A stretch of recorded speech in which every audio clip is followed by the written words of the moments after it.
Welcome friends हमारे YouTube channel mission nursing में friends बहुत ही महत्वपूर्ण क्वेश्चन है जो कि आने वाली सभी परीक्षाओं के लिए वेरी वेरी इंपॉर्टेंट हैं।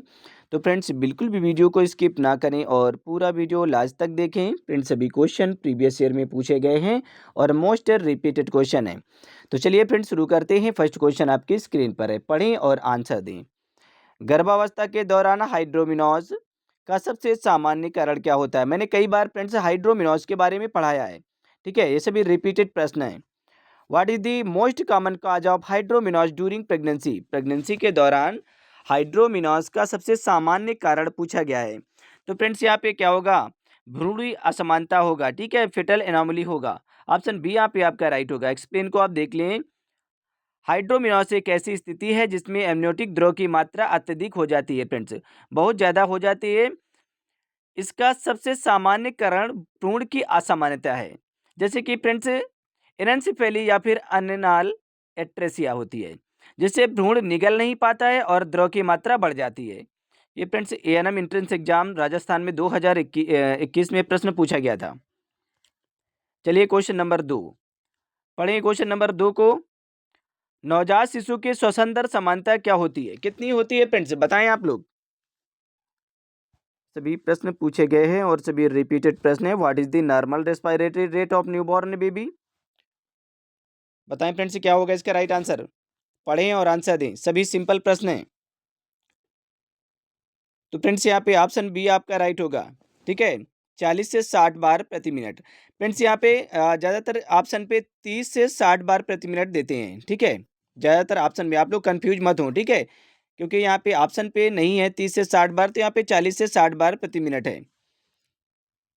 ऑप्शन बी आपका राइट होगा। एक्सप्लेन को आप देख लें कि नवजात शिशुओं में सामान्यतः श्वसन दर लगभग 40 से 60 बार प्रति मिनट होती है। श्वास दर, ठीक है, ये श्वसन दर की बात की जा रही फ्रेंड्स। यह दर जन्म के बाद कुछ घंटों में स्थिर हो जाती है और किसी भी व्यक्ति की जांच इसी दर के आधार पर की जाती है friends. UP ANM entrance exam 2019 में ये प्रश्न पूछा गया था। चलिए फ्रेंड्स क्वेश्चन नंबर 3 पढ़ें। क्वेश्चन नंबर 3 को बताएं क्या होगा इसका राइट आंसर। आप लोग पढ़ लें अच्छे से, फिर आंसर दें। देखिए सभी क्वेश्चन रिपीटेड हैं और ये आए हुए हैं, कई बार पूछे गए हैं। टेटनेस टॉक्साइड वैक्सीन पहली बार कब दी जाती है? When is the first dose of tetanus toxoid vaccine given? जो टेटनेस टॉक्साइड की वैक्सीन है ये पहली बार कब दी जाती है? बताएं फ्रेंड्स क्या होगा इसका राइट आंसर। पहली बार आप कब देंगे टेटनेस टॉक्साइड की वैक्सीन? तो फ्रेंड्स यहाँ पे ऑप्शन बी आपका राइट होगा, गर्भावस्था के तीसरे महीने में, in the third month of pregnancy. ठीक है, एक्सप्लेन को आप देख लें। गर्भवती महिला को टीटी का पहला टीका गर्भावस्था के दूसरे तिमाही की शुरुआत में लगभग 16 सप्ताह पर दिया जाता है, ताकि समय रहते प्रतिरक्षा विकसित हो सके और नवजात को टिटनेस से सुरक्षा मिल सके। ये एएनएम में एग्जाम पूछा गया था। ठीक है, बिहार एएनएम में 2020 में प्रश्न पूछा गया था फ्रेंड्स। चलिए क्वेश्चन नंबर 4 पढ़ें। क्वेश्चन नंबर 4 को, पेल्विक इन्फ्लेमेटरी डिसीज पीआईडी का सबसे आम कारण क्या होता है? कई बार आपने पढ़ा होगा पीआईडी के बारे में। पीआईडी का सबसे फ्रेंड्स आम कारण क्या होता है? Pelvic inflammatory disease. What is the most common cause of pelvic inflammatory disease? PID का सबसे आम कारण क्या होता है?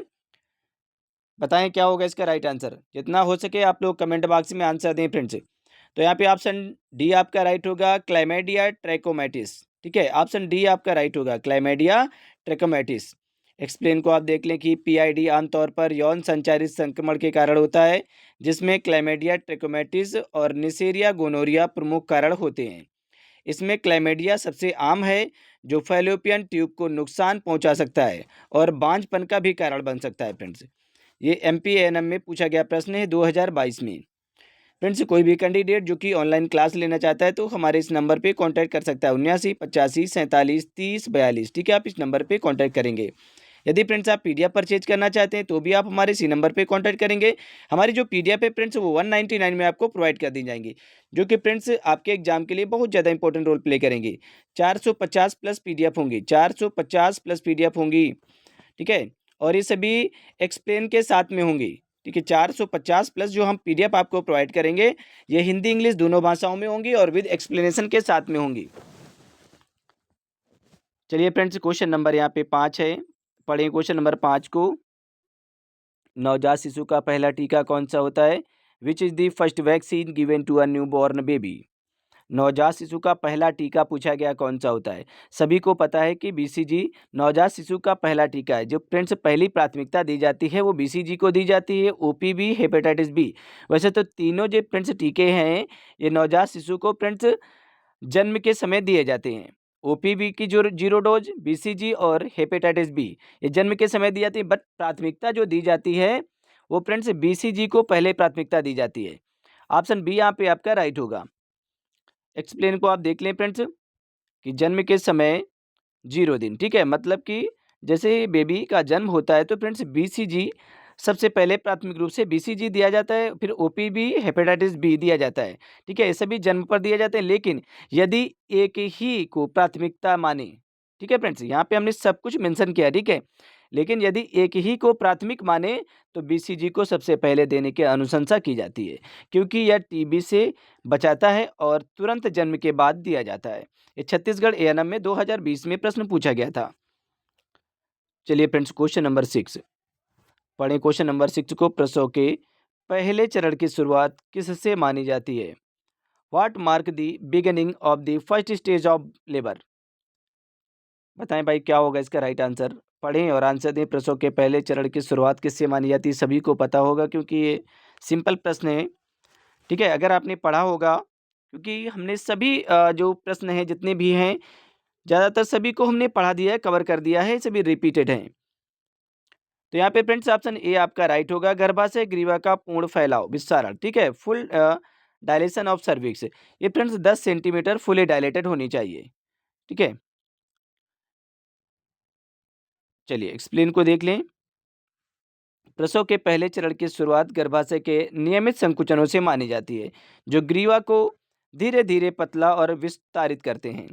यह चरण ग्रीवा के 10 सेंटीमीटर विस्तारण पर चलता है फ्रेंड्स, ठीक है? 10 सेंटीमीटर फुली डायलेटेड होनी चाहिए, ठीक है? यदि फ्रेंड्स नॉर्मल डिलीवरी, क्योंकि नॉर्मल डिलीवरी तभी संभव है जब जो आपकी सर्विक्स है ये 10 सेंटीमीटर फुली डायलेटेड होगी, ठीक है? पूर्ण रूप से इसका फैलाव हो जाएगा 10 सेंटीमीटर तक। ये झारखंड के एंट्रेंस एग्जाम में प्रश्न पूछा गया था 2021 में। चलिए फ्रेंड्स, क्वेश्चन नंबर यहाँ पे 7 है। पढ़ें क्वेश्चन नंबर 7 को कि सामान्य प्रसव की अवधि कितनी होती है? सामान्य प्रसव की अवधि पूछी गई है। What is the average duration of normal labour? Guess करें क्या होगा इसका राइट आंसर। सामान्य प्रसव की अवधि कितनी होती है? What is the average duration of labour, normal labour? बताएं भाई क्या होगा इसका राइट आंसर। तो देखिए फ्रेंड्स, यहाँ पे ऑप्शन सी आपका राइट होगा, 12 से 16 घंटे, ठीक है? 12 से 16 घंटे। एक्सप्लेन को आप देख लें। प्रथम प्रसव प्रीमी ग्रेविडा में सामान्य प्रसव की कुल अवधि लगभग 12 से 16 घंटे होती है, जबकि बहुप्रसव, ठीक है, बहुप्रसव में मल्टी ग्रेविडा में यह फ्रेंड्स कम होती है, ठीक है? यह 4 चरणों में विभाजित होती है। ये यूपीएनएचएम एग्जाम में प्रश्न पूछा गया था 2018 में। चलिए फ्रेंड्स, क्वेश्चन नंबर 8 पढ़ें। क्वेश्चन नंबर 8 को। आयरन और फोलिक एसिड की गोली कब लेनी चाहिए? When should iron and folic acid अर्थात आईएफए टेबलेट बी टेकन? ये कब लेनी चाहिए? खाली पेट, खाने के तुरंत बाद, खाने के बाद, खाने के 1 घंटे बाद? बताएं क्या होगा इसका राइट आंसर। पढ़ें और आंसर दें फ्रेंड्स। तो देखिए यहाँ पे ऑप्शन डी आपका राइट होगा, खाने के 1 घंटे बाद इसे लेना चाहिए, ठीक है? आयरन और फोलिक एसिड की जो टेबलेट है। चलिए फ्रेंड्स, पढ़ें अच्छे से और आंसर दें कि आईएफए गोली खाने के लगभग 1 घंटे बाद लेनी चाहिए ताकि उसका अवशोषण बेहतर हो सके। खाली पेट लेने से मतली हो सकती है, इसलिए भोजन के थोड़े समय बाद लेना उचित होता है। ये राजस्थान एएनएम में प्रश्न पूछा गया था 2020 में। चलिए फ्रेंड्स, क्वेश्चन नंबर 9 है और बताएं क्या होगा इसका राइट आंसर। देखिए बहुत ही सिंपल प्रश्न है, सभी सिंपल हैं और पूछे गए रिपीटेड हैं। एक सामान्य नवजात शिशु का वजन कितना होता है? जन्म के समय एक नवजात शिशु का जो वजन है वो कितना होता है? What is the average weight of a normal newborn baby? तो देखिए फ्रेंड्स, यहाँ पे ऑप्शन सी आपका राइट होगा, 2.5 किलो से 3.5 किलोग्राम, ठीक है?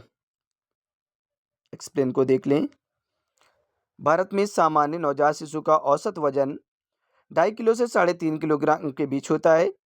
इससे कम वजन लो बर्थ वेट माना जाता है, जो कि नवजात जोखिम को बढ़ा सकता है। ये यूपी एएनएम एंट्रेंस एग्जाम में 2022 में पूछा गया था। चलिए फ्रेंड्स, क्वेश्चन नंबर 10 पढ़ें। क्वेश्चन नंबर 10 को कि पैप स्मीयर टेस्ट किसके लिए किया जाता है। कई बार आपने पढ़ा होगा पैप स्मीयर के बारे में। ठीक है, what is the Pap smear test used for. ये कब किया जाता है फ्रेंड्स, सभी को पता होगा और सिंपल है। पैप स्मीयर टेस्ट कब किया जाता है? तो फ्रेंड्स ये सर्वाइकल कैंसर, ठीक है, ऑप्शन सी यहाँ पे आपका राइट होगा। सर्वाइकल कैंसर के पहचान के लिए किया जाता है फ्रेंड्स।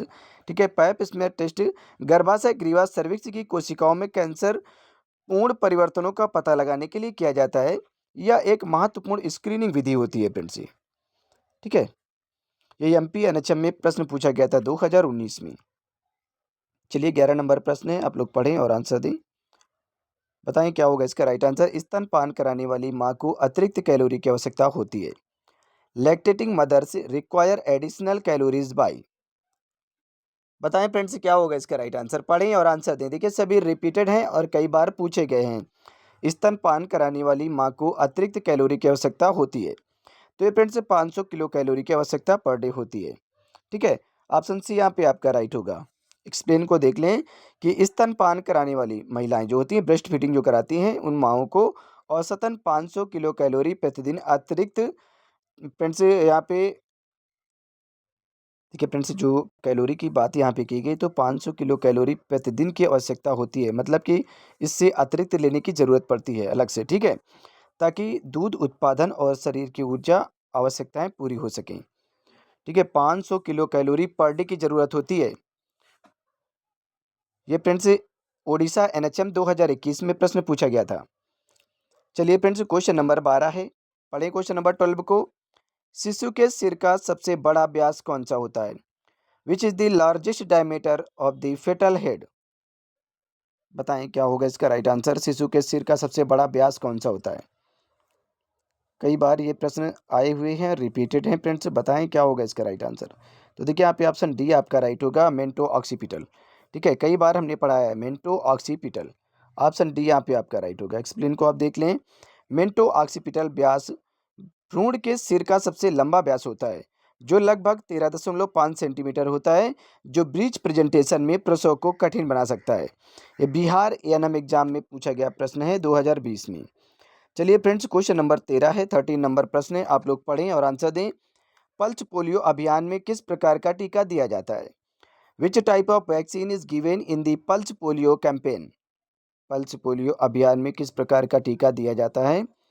बताएं फ्रेंड्स क्या होगा इसका राइट आंसर। मारे गए वायरस, जीवित कमजोर वायरस, टॉक्साइड या सब यूनिट वैक्सीन। तो यहाँ पे फ्रेंड्स ऑप्शन बी आपका राइट होगा, जीवित कमजोर वायरस। ठीक है, live attenuated virus, option B यहाँ पे आपका राइट होगा। एक्सप्लेन को आप देख लें कि पल्स पोलियो अभियान में दिया जाने वाला ओपीवी ओरल पोलियो वैक्सीन जीवित लेकिन कमजोर किए गए पोलियो वायरस से बनाया गया होता है, जो इम्यूनिटी को बिना संक्रमण फैलाए उत्तेजित करता है। फ्रेंड्स ये यूपी एनएचएम एएनएम में प्रश्न पूछा गया 2021 में। चलिए फ्रेंड्स, क्वेश्चन नंबर 14 है, 14 नंबर प्रश्न है, आप लोग पढ़ें और आंसर दें कि राष्ट्रीय परिवार स्वास्थ्य सर्वेक्षण का मुख्य उद्देश्य क्या है? What is the main objective of एनएफएसएच।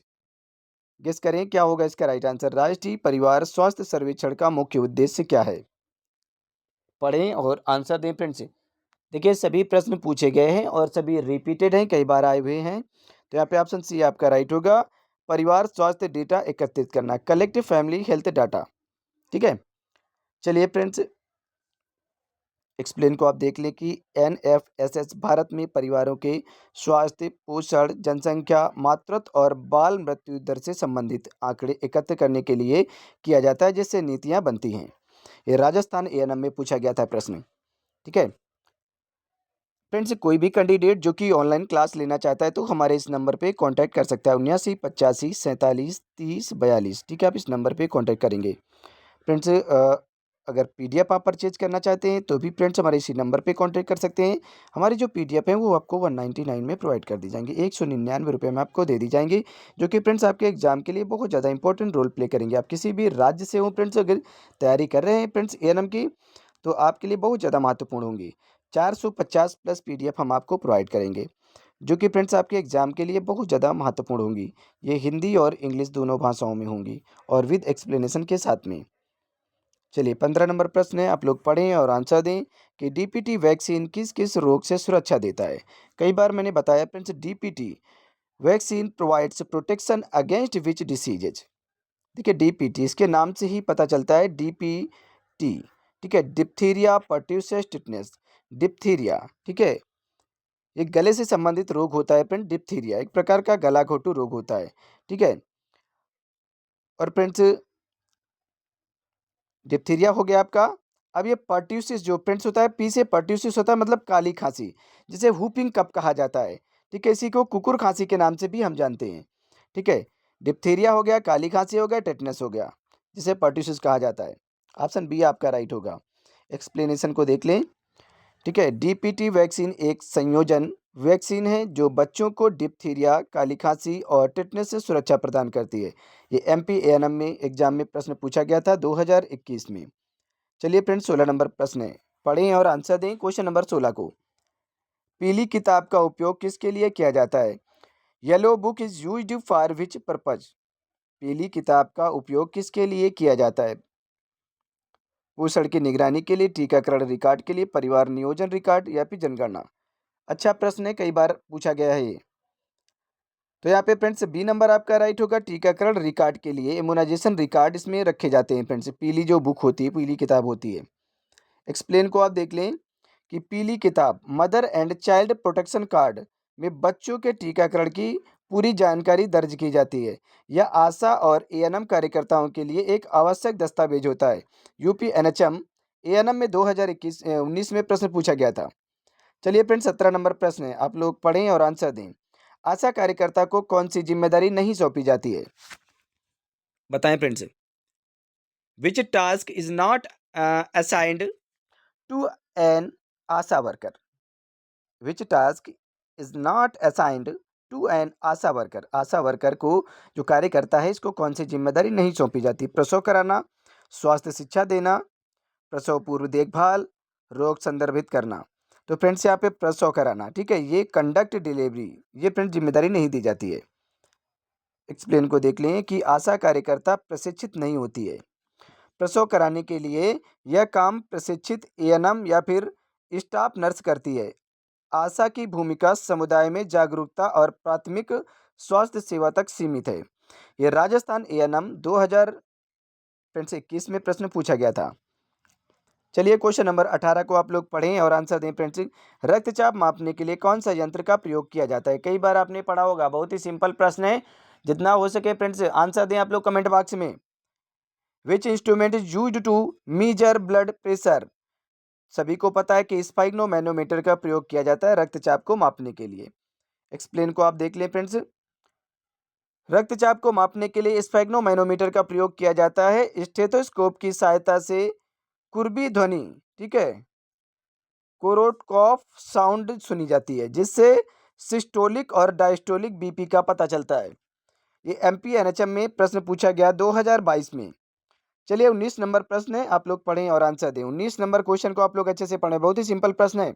एक सामान्य महिला को गर्भावस्था में कितनी बार एएनसी एंटीनेटल केयर विजिट की सलाह दी जाती है? कितनी बार?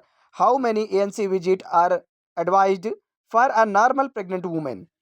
ये बहुत ही सिंपल प्रश्न है, सभी पूछे गए हैं, रिपीटेड है, मैंने कई बार पढ़ाया है फ्रेंड्स, 4 टाइम, ठीक है। तो ऑप्शन सी यहाँ पे आपका राइट होगा। एक्सप्लेन को आप देख लें कि डब्ल्यूएचओ और भारत सरकार के दिशा निर्देशों के अनुसार गर्भवती महिला को कम से कम 4 बार एएनसी एंटीनेटल केयर चेकअप करवाना आवश्यक होता है, ताकि गर्भ में शिशु की वृद्धि और मां के स्वास्थ्य की निगरानी की जा सके। यह राजस्थान एएनएम में प्रश्न पूछा गया था 2021 में। चलिए फ्रेंड्स 20 नंबर क्वेश्चन है, कुपोषण की स्थिति मरासमस किसकी कमी से होता है? Marasmus is caused due to deficiency of which nutrient? Protein, carbohydrate, वसा या फिर सभी पोषक तत्व किसकी कमी से फ्रेंड्स मरासमस हो जाता है? तो फ्रेंड्स यहाँ पे ऑप्शन डी आपका राइट होगा। ये सभी पोषक तत्वों की कमी से मरासमस हो जाता है, ठीक है। क्वाशियोरकर जो होता है वो प्रोटीन की कमी के कारण होता है, बट ये जो फ्रेंड्स आपको मरासमस रोग होता है, कुपोषण की स्थिति जो होती है, ये प्रोटीन, कार्बोहाइड्रेट, वसा, ये सभी पोषक तत्वों की वजह से क्या हो जाता है? आपको मरासमस हो जाता है। एक्सप्लेन को देख ले। मरासमस ऊर्जा की कुल कमी से होता है। जिसमें प्रोटीन, कार्बोहाइड्रेट, वसा सभी की कमी होती है, या एक प्रकार का गंभीर कुपोषण है जो आमतौर पर 1 वर्ष से कम उम्र के बच्चों में होता है। ये एएनएम में बिहार में प्रश्न पूछा गया था। चलिए फ्रेंड्स, क्वेश्चन नंबर 21 है। बताएं क्या होगा इसका राइट आंसर। पढ़ें और आंसर दें। जितना हो सके आप लोग कमेंट बॉक्स में आंसर देने की कोशिश करें। एक आशा कार्यकर्ता को कितने लोगों की आबादी के लिए नियुक्त किया जाता है? एक जो आशा कार्यकर्ता है, इसको कितने लोगों की आबादी के लिए नियुक्त किया जाता है? ASHA worker is appointed for how much population? बताएं फ्रेंड्स क्या होगा इसका राइट आंसर। एक आशा कार्यकर्ता को कितने लोगों की आबादी के लिए नियुक्त किया जाता है? 1,000, 5,000, 10,000, 20,000? तो यहाँ पे फ्रेंड्स ऑप्शन ए आपका राइट होगा। 1,000 की पॉपुलेशन को कवर करती है आशा। एक्सप्लेन को आप देख लें कि ग्रामीण क्षेत्र में एक आशा कार्यकर्ता लगभग 1,000 की आबादी के लिए नियुक्त की जाती है ताकि प्राथमिक स्वास्थ्य सेवा को लोगों तक पहुंचाया जा सके। ये यूपी एनएचएम एएनएम में 2019 में प्रश्न पूछा गया था। चलिए फ्रेंड्स, क्वेश्चन नंबर यहाँ पे 22 है। थायराइड ग्रंथि कौन सा हार्मोन स्रावित करता है? विच hormones is secreted by the thyroid gland? बहुत अच्छा प्रश्न है, सिंपल है। थायराइड थायराइड ग्लैंड जो फ्रेंड्स ग्लैंड्स है, थायरॉक्सिन ग्लैंड्स, ठीक है। ये ऑप्शन बी यहाँ पे आपका राइट होगा। थायराइड ग्रंथि से कहा जा रहा है थायराइड जो ग्रंथि है कौन सा हार्मोन स्रावित करती है? तो ये थायरॉक्सिन हार्मोन स्रावित करती है, ठीक है। एक्सप्लेन को आप देख लें। थायराइड ग्रंथि से थायरॉक्सिन हार्मोन स्रावित होता है जो शरीर के चयापचय मेटाबॉलिज्म को कंट्रोल करने का काम करता है, नियंत्रित करता है। इसकी कमी से हाइपोथायराइडिज्म और अधिकता से हाइपरथायराइडिज्म हो सकता है फ्रेंड्स, ठीक है। अगर फ्रेंड्स इस कम मात्रा में इसका सिक्रेशन होगा तो आपको हाइपोथायराइडिज्म हो जाएगा, और अधिक अगर इसका सिक्रेशन होगा तो हाइपरथायराइडिज्म हो जाएगा, ठीक है। ये 2020 में पूछा गया था राजस्थान में। चलिए क्वेश्चन नंबर 23 है। पढ़े क्वेश्चन नंबर 23 को। नवजात की श्वास दर सामान्यतः कितनी होनी चाहिए? बताएं friends. What is the normal respiratory rate of a newborn? तो यहाँ पे 30 से 60 बार श्वास दर जो होती है वो प्रति मिनट होनी चाहिए। 30 से 60 बार प्रति मिनट होनी चाहिए श्वास दर। ऑप्शन सी आपका राइट होगा। एक्सप्लेन को देख लें कि नवजात शिशु की सामान्य श्वसन दर 30 से 60 बार प्रति मिनट होती है। इससे अधिक या कम दर जो होती है वो संकेत देती है कि शिशु को श्वसन संबंधी समस्या हो सकती है। एमपी एएनएम में प्रश्न पूछा गया है 2021 में। चलिए फ्रेंड्स, क्वेश्चन नंबर 24 पढ़ें। क्वेश्चन नंबर 24 को। नवजात को प्रथम 6 माह तक केवल क्या दिया जाना चाहिए? What should be given exclusively to newborn for the first 6 month? Exclusively बताएं फ्रेंड्स। कहा जा रहा है कि what should be given exclusively to newborn for the first 6 month? गाय का दूध, पानी, शहद, केवल माँ का दूध। तो 6 मंथ तक जो फ्रेंड्स WHO रिकमेंड करता है वो केवल माँ का दूध, ठीक है। ऑप्शन डी यहाँ पे आपका राइट होगा। एक्सप्लेन को देख लें कि WHO के अनुसार नवजात शिशु को जन्म के 6 महीने तक केवल माँ का दूध ही देना चाहिए। इसमें पानी तक नहीं देना चाहिए क्योंकि माँ का दूध ही संपूर्ण पोषण प्रदान करता है। फ्रेंड्स, ये क्वेश्चन आपका एनएचएम यूपी में पूछा गया था, ठीक है। यूपी एनएचएम में 2021 में प्रश्न पूछा गया था। चलिए फ्रेंड्स, ये लास्ट क्वेश्चन है आपका, आप देख लें और आंसर दें, ठीक है। 25 नंबर क्वेश्चन है। पोलियो वायरस शरीर में किसके माध्यम से प्रवेश करता है? गेस करें। सिंपल प्रश्न है कि polio virus enters the body through which route? कौन सा रूट होता है जिस माध्यम से पोलियो वायरस शरीर में प्रवेश करता है? सांस के माध्यम से, खून से, भोजन से, त्वचा से? किस माध्यम से ये पोलियो वायरस आपके शरीर में प्रवेश करता है फ्रेंड्स? ये लास्ट क्वेश्चन है, आप लोग बताएं क्या होगा इसका राइट आंसर।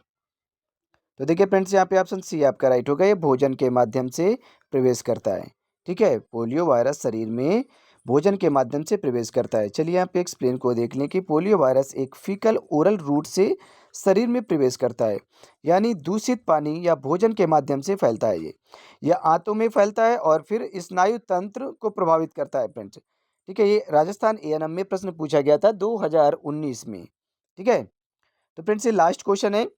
फ्रेंड्स कोई भी कैंडिडेट जो कि ऑनलाइन क्लास लेना चाहता है हमारे इस नंबर पे कांटेक्ट कर सकता है 79 85 47 30 42। ठीक है, आप इस नंबर पे संपर्क करेंगे। और फ्रेंड्स यदि आप पीडीएफ परचेज करना चाहते हैं तो हमारी पीडीएफ आपको 199 रुपये में प्रोवाइड कर दी जाएंगी, जो कि फ्रेंड्स आपके एग्जाम के लिए बहुत ज़्यादा इंपॉर्टेंट रोल प्ले करेंगी। ठीक है, 450 प्लस पीडीएफ हम आपको प्रोवाइड करेंगे, जो कि हिंदी इंग्लिश दोनों भाषाओं में होंगी और विद एक्सप्लेनेशन के साथ में होंगी। तो आप फ्रेंड्स इसी नंबर पे कांटेक्ट कर सकते हैं व्हाट्सएप के जरिए से, और डायरेक्ट कॉल भी कर सकते हैं। ठीक है, क्लास लेने के लिए भी और पीडीएफ परचेज करने के लिए भी। तो चलिए फ्रेंड्स मिलते हैं नेक्स्ट क्लास में, तब तक के लिए bye bye and take care.